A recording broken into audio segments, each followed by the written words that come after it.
Hey ladies, I thought I would get on here and kind of give you guys an update on what has gone on in our life for the last few weeks. Mostly to, have some people praying for us and just, an update, I guess. So, I think like 3 weeks ago, I had actually recorded a video in the bathroom at my work because I had taken a pregnancy test, just one of the internet cheapies, and it actually, hi. I'll explain to you what's around her neck soon. Hi. You're so cute. Is that you? It is you, huh? Can you smile?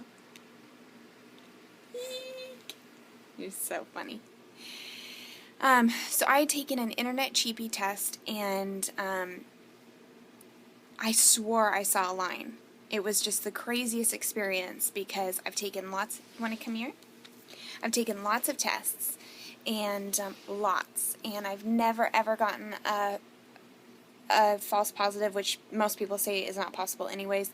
I've never gotten an evap line. I've never gotten anything, and so then the next day, of course, I don't go by a I don't go by a regular test. I use another internet cheapie, and you're so cute. And it ended up doing the same thing where I had.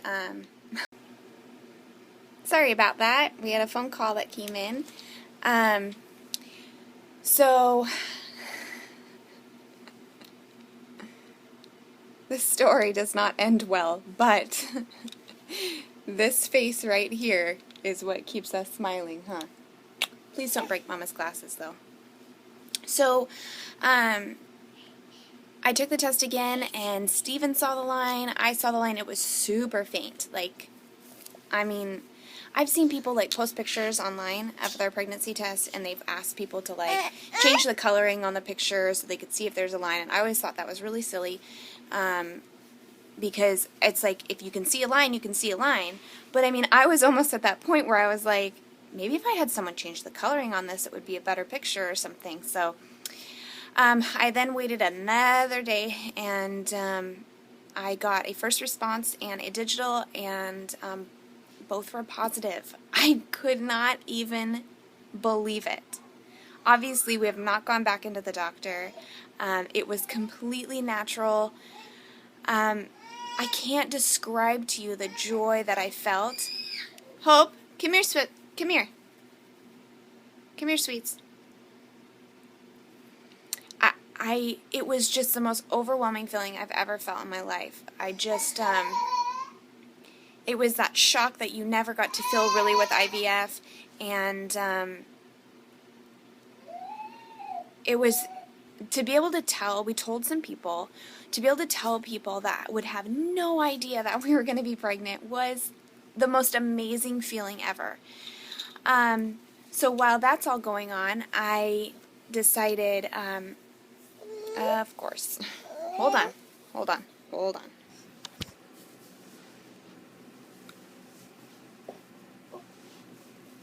Come on.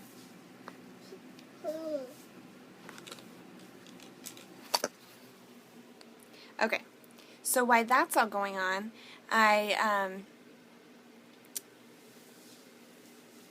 decided I wanted to go into the doctor, just a regular doctor, and have them check my blood level. HCG and progesterone. I'm still nursing full-time, and so I just wanted to double-check everything was going to be okay. So I went in and had my blood work done. Sorry, she's kicking my arm.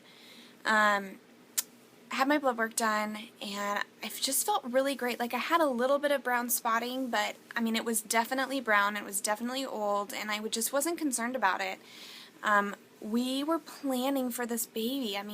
Had I had gone based on my last menstrual period, it would have been December 20th would have been the due date, and as you know before, it means I probably would have that baby in the next year because I was so late with Hope. So we were just over the moon, and my doctor's known us for a really long time, so he called me that night at around 10 o'clock at night, and he said, your HCG is positive. I mean, it's above 5. It's 49, and so I want you to get it rechecked. It's kind of low. And I thought to myself, that's the number that Hope was. And so I just thought to myself, that's no big deal. Like, all it needs to do is double in 48 hours. I'm totally okay. Like, wasn't concerned at all. And then the next day came and I took another line test, and the line did not get darker. And I just felt like this just doesn't look good to me. I was still kind of spotting, cramping, but I know all that can be normal. But it's not always normal, obviously. So I went and had my blood work done. So I had it done on a Thursday and then on a Sunday. On a Monday? On a Friday and Monday is what it was. On Monday, they let me go into the hospital so I could get my blood work done same day, because usually it doesn't come back same day. And I went there by myself, and then the first day I got my blood drawn, I went to the medical center, and Hope came with us. And then I went by myself the second time. And then, mind you, Saturday night, Hope spiked a fever of like 106 something. It was awful. I was super worried about her, obviously. And but we had given her Tylenol and it went down, and you know, I thought she was teething and whatever. So, sorry, this is going to be a long video, I'm sure. I hope that's going to let me upload it.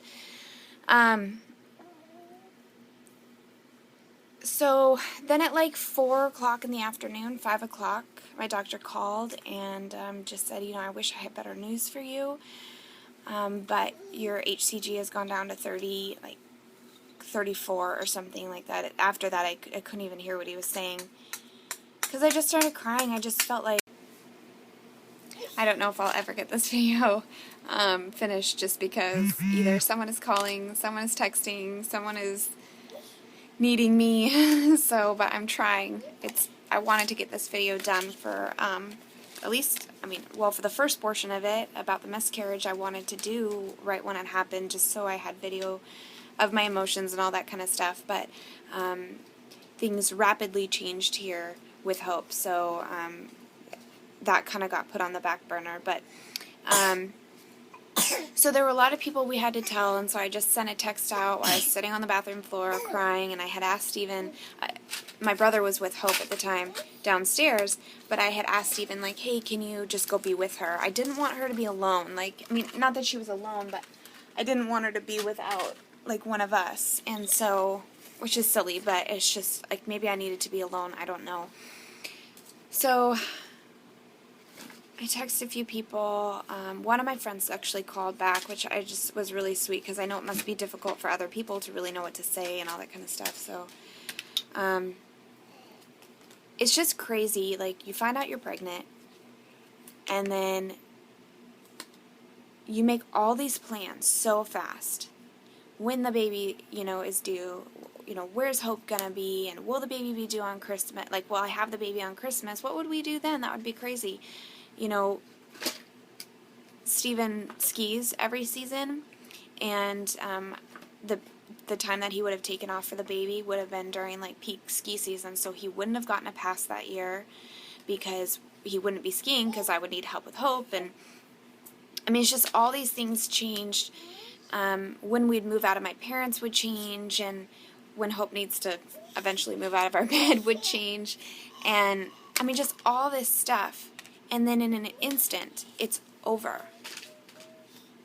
Like, it's just done. And that was so hard for me, because I just felt like, but what about all of our plans? Like, what about this baby? What about all this stuff? And so a couple days went by, and I still nothing had started, and it was awful. Waiting was awful. That was the worst part, because I was just like, how could this be happening? So during all of this, Tuesday we took Hope into the doctor, and I believe it was Tuesday, maybe Wednesday, when I finally started like miscarrying and bleeding and all that kind of stuff. And we took her into the doctor because her fevers they were always going up, 105, 106. I mean, it was crazy. This is the first time she's ever been to a doctor. We've never taken her in anywhere. And so I'm trying to make this faster because it could last forever. So basically they said she probably just has like some viral thing or whatever, so just watch her temps, make her comfortable, she'll be fine. So then Wednesday, the cramping was really bad. By then, I would have been 6 weeks pregnant at the time that the miscarriage started. So obviously super early, and I feel like the Lord showed me so much mercy by allowing this to happen at such an early stage instead of having the baby taken later. You know, we're still grieving the loss, but I feel like had it even been 6 weeks longer or something been wrong with the baby and the baby died at birth or something like that, I mean, there's just no comparison, you know. So Thursday came, I woke up and Hope had this huge like lump on the side of her neck out of nowhere.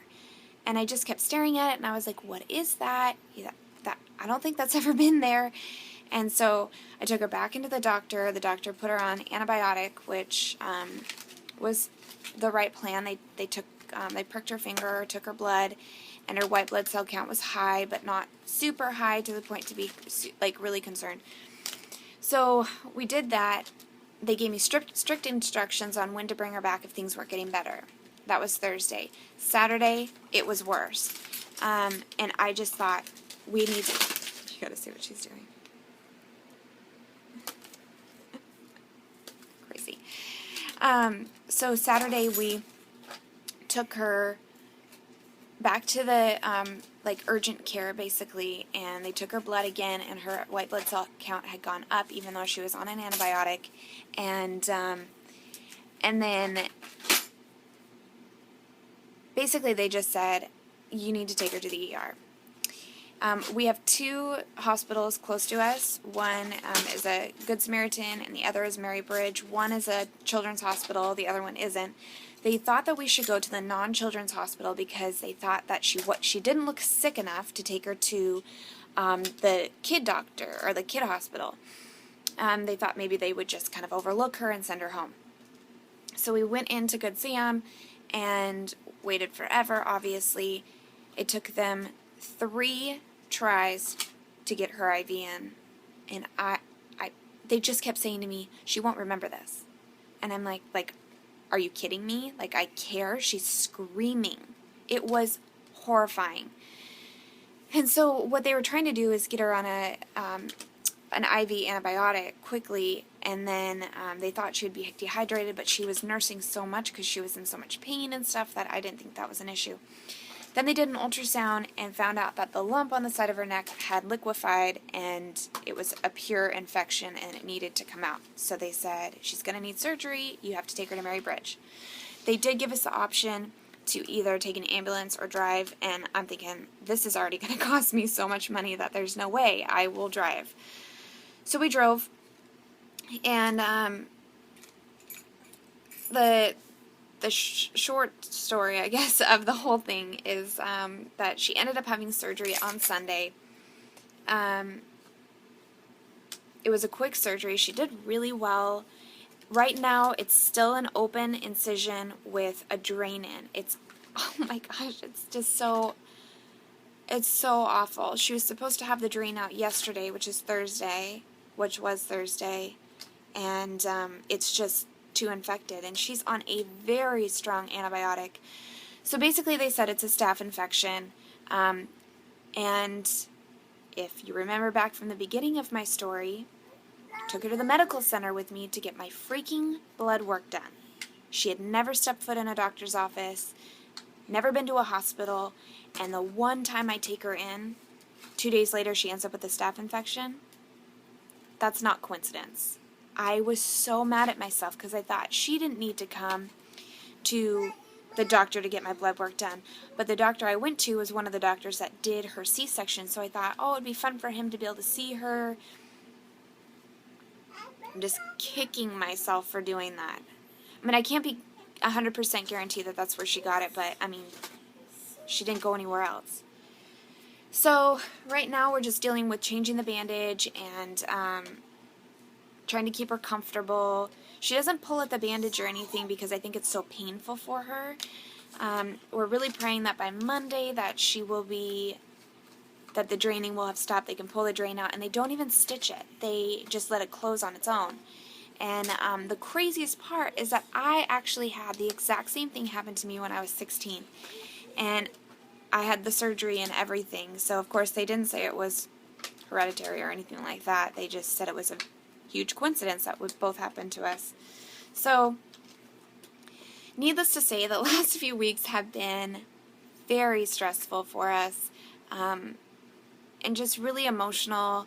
I was so concerned about Hope, but at the same time, you know, when they tell you that she has to have surgery, it's like you just do it. You know, you just deal with it, and we really felt just total peace from God that everything was going to be fine. Don't stick your hand in there then. And, sorry. Honey, you shouldn't even be playing with these. There you go. So, we're obviously super grateful for Hope and so thankful that she is well and that things are getting better, and we're just really praying that she doesn't have to go back in for more surgery, you know, if it doesn't clear up and whatnot. So we're just asking for prayer that things start getting better faster for her, and just praying for emotional healing for me and Steven. And but I just wanted to put it out there that we tried for 6 years to get pregnant. And then we obviously did IVF for Hope and then got pregnant naturally. It didn't end the way that we were hoping it to end, obviously. But it doesn't mean that it can't happen again. And our plan is to still go back in the fall and use either one or both of our frozen embryos, unless we got pregnant on our own before that. So that's kind of it. I'm going to try to edit all these videos together, which I've never done before, so I don't know if I can even figure that out. But I didn't want to have to start all over again every time something happens. So that's pretty much it. I bled for a full 7 days, and then I had stopped for about 2 or 3, and now it's like I started my period again, or started a period, and I hope that's normal. I don't know if anyone here knows if that's normal. Obviously, if it got really painful or a lot of blood, I would take that out of your mouth, please. Thank you. You don't put that in your mouth. Okay. Yeah. That's good. Then, obviously, I'd go to the doctor. I kind of want to take a pregnancy test to make sure all the HCG is out, but it's just so depressing, and there's always a part of me that's like, maybe I'll pee on the test and it'll be totally positive and all this bleeding was for nothing, and obviously I know that's not true, but it's just so hard, you know. It was just so exciting to finally see positive pregnancy tests all on my own, but I'm sure a lot of you guys can relate to this, and wow. And lend support, and yeah. So that's it. I'm sorry this is so long. I don't know if anyone's even going to make it through the whole video, but hopefully you did. So I'll keep you guys updated on how Hope's doing, and if we get any more miracle babies. So I think every baby is a miracle, honestly, but if we get any more natural miracle babies. So take care, guys.